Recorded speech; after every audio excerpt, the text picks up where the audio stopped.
first thing I want to do is I want to try to create space. So what I normally like to do is I like the V cut. I just bring them up here, get my spot, create space, catch. And once I catch, I square up right away. This way I create that cushion and that separation that I need. It gives me opportunity to read the court, see what's going on behind him. Most of the time I don't concern myself with this guy because I know I can beat this guy. So if he's in front of me, I'm looking behind to see where his help is from.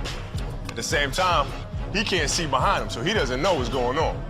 So I can use anything that I want right here. I can raise up, I can shoot it, I can penetrate. In this particular instance, on my jab step, I'm jabbing just to create space, to see what he does, see if he makes a mistake. If he opens up too much and there's no help behind him, I'm gonna go to the basket. If I jab and he opens up and there's help behind him, I'll just raise up and shoot it.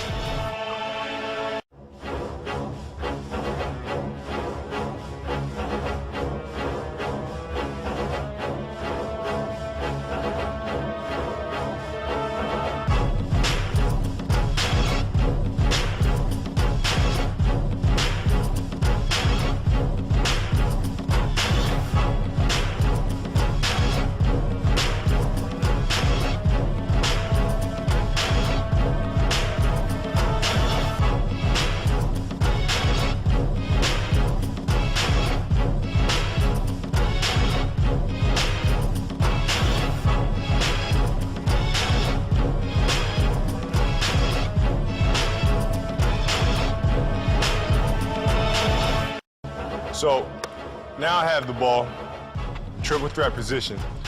He has to respect my jump shot. So whereas the previous play, I create separation, I raise up and shoot. Now he's on top of that because he knows I might raise up and shoot at any moment. I'm knocked down 1, 2, 3 shots in a row. So now I'm reading on the weak side and I'm seeing this big is late. So there's a gap behind him that I can penetrate if I take advantage of it. So now the important thing is just to be patient. I know I want to go right. And all this is happening in a split second. So now I'm going to bait him here and use a little semi-fake and lean, get him leaning just a little bit. So now I can attack him. If I get by a guy here on a step and I'm going on this angle, once I get down here, I'll try to dip to get this angle going to the rim. In the perfect world, once you get by this guy here, he's already gone. There's nothing he can do to get into play without fouling me. Now I'm seeing this big coming over here, and I'm timing it, and I'm seeing what's gonna happen. Now either I can dunk the ball, or if I wanna create a foul situation where I know I can get a three-point play, I can create a bump. You go on the other side, use the rim for protection and lay the ball up and get a three-point play.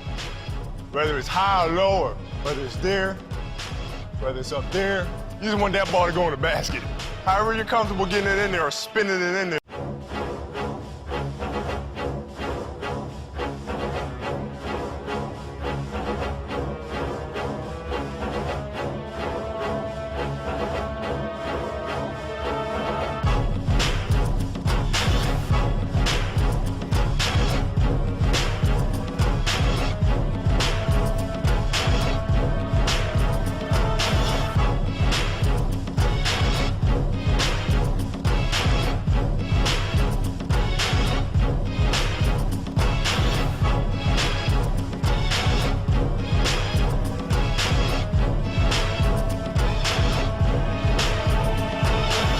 I've taken you through getting the cushion, creating space, raising up and shooting shot.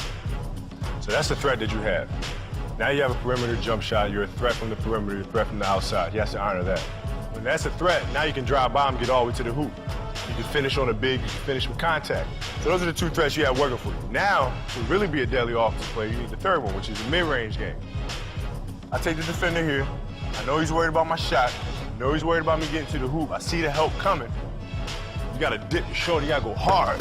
A lot of people make a pull-up jump shot look like this. They go like that. That's not a threat. That's nothing. The guy can steal the ball that way. So when you make this drive here, you're stopping on this leg and you're using this as your control.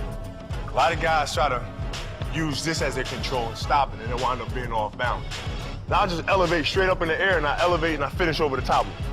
So now he really doesn't know what to do as a defender. He doesn't know if I'm going to go all the way to the basket, am I going to raise up and shoot, am I going to stop and pull up. That's the key about the pull-up jump shot, is taking him to one spot and then raise up over the top and shoot over.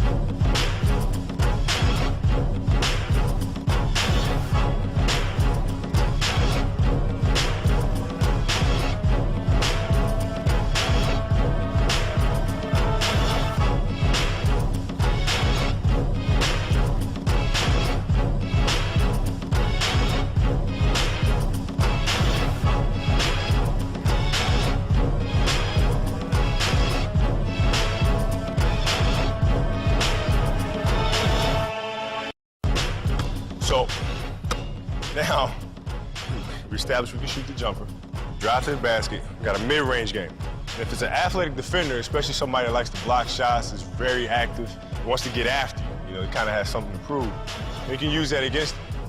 So you drive him, he thinks he's playing great defense, thinks he's got you now. So the only thing left for him to do to make the highlight is to block the shot. So now you show him the ball and he goes for it. Now there are two different ways of stepping through. A lot of times if I pump fake and I create this space right here, I'll just step on through right here. A lot of defenders that are very physical, they like to keep their body on you. Even as they go for the pump fake, they like to stay on you here. So now you don't have any room, you get an offensive foul if you try to step through there. So instead of doing that or forcing it, I just use my left pivot and just pirouette around this way. Now I got that space, now I'm free. All I have to do now is look at this big coming here. And if he comes to block the shot, leaves his feet, I can hit my teammate. If I got a clear shot here, nobody's open there, I just float it over the top of him for two.